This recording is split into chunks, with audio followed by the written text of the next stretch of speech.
Era una noche inusualmente fría en la vecindad del Chavo. Las luces parpadeaban y una extraña niebla cubría los pasillos como si la misma vecindad estuviera siendo envuelta por un manto sobrenatural.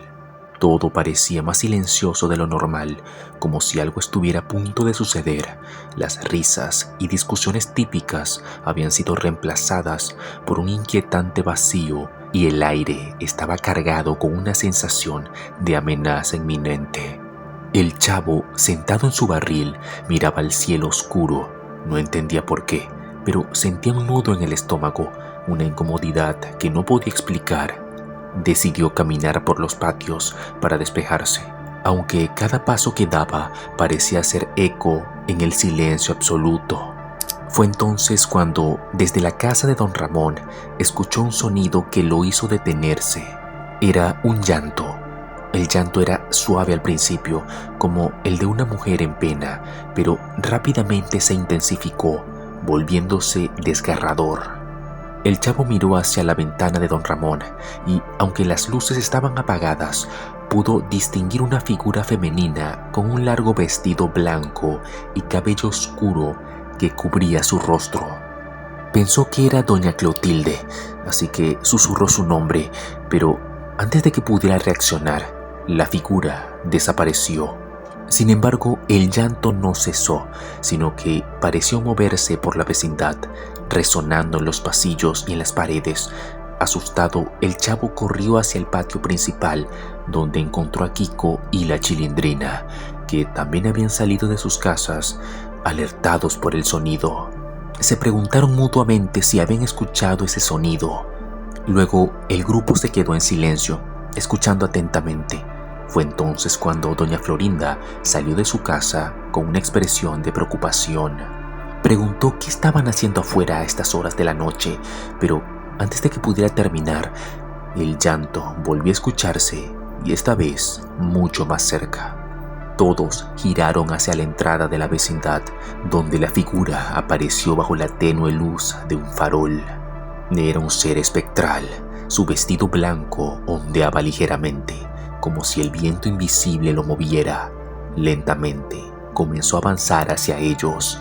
Ese llanto y esas preguntas preguntaba sobre sus hijos con una voz hueca y escalofriante. Doña Florinda retrocedió, llevándose una mano al pecho, pensando que esto no podía ser real. Don Ramón, quien había estado observando desde su ventana, salió corriendo con una linterna en mano, decidido a enfrentar lo que fuera que estuviera aterrorizando a los vecinos. Pensó que pudiera ser una broma, así que apuntó con su linterna hacia la figura. Pero cuando se iluminó, la mujer dejó de llorar y levantó su rostro. Sus ojos eran dos huecos oscuros y una sonrisa macabra se dibujó en su pálido rostro. De repente, las luces de toda la vecindad se apagaron. Los vecinos comenzaron a gritar y el caos se desató. La figura desapareció de nuevo, pero su presencia podía sentirse en cada rincón del lugar. Las puertas y ventanas comenzaron a abrirse y cerrarse violentamente. En medio de la confusión, doña Clotilde apareció corriendo desde su casa, pero antes de que pudiera gritar, fue arrastrada por una fuerza invisible hacia la fuente del segundo patio. El Chavo, Kiko y la Chilindrina intentaron esconderse en el barril, pero era demasiado pequeño para los tres.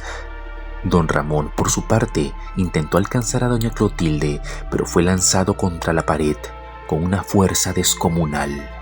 El llanto volvió a escucharse, pero ahora parecía provenir de todas partes. Las sombras comenzaron a moverse por las paredes, formando figuras humanas que se acercaban lentamente a los vecinos.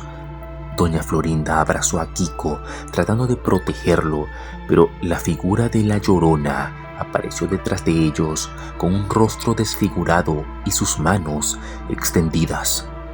Preguntaba nuevamente dónde estaban sus hijos, pero esta vez su voz resonó como un trueno, haciendo temblar el suelo.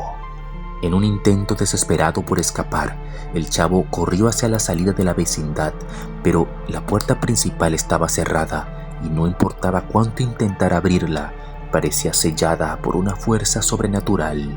Al darse la vuelta, vio cómo la Llorona levantaba a don Ramón por el cuello mientras él luchaba inútilmente por liberarse. El chavo gritó que los dejaran en paz, pero la Llorona dejó caer a don Ramón, quien quedó inconsciente en el suelo, y se dirigió hacia el chavo. Sus ojos, vacíos, lo miraban fijamente y una sensación de frío lo envolvió. Cuando la figura estaba a punto de alcanzarlo, las campanas de una iglesia cercana comenzaron a sonar, marcando el amanecer. La Llorona se detuvo, soltando un grito desgarrador que resonó por toda la vecindad. Su figura comenzó a desvanecerse lentamente, dejando solo una niebla y un silencio sepulcral. Cuando todo terminó, los vecinos salieron de sus escondites, temblando y cubiertos de lágrimas. La vecindad estaba destrozada, las puertas arrancadas de sus bisagras y las ventanas hechas pedazos. Don Ramón apenas podía levantarse y doña Clotilde permanecía inconsciente junto a la fuente.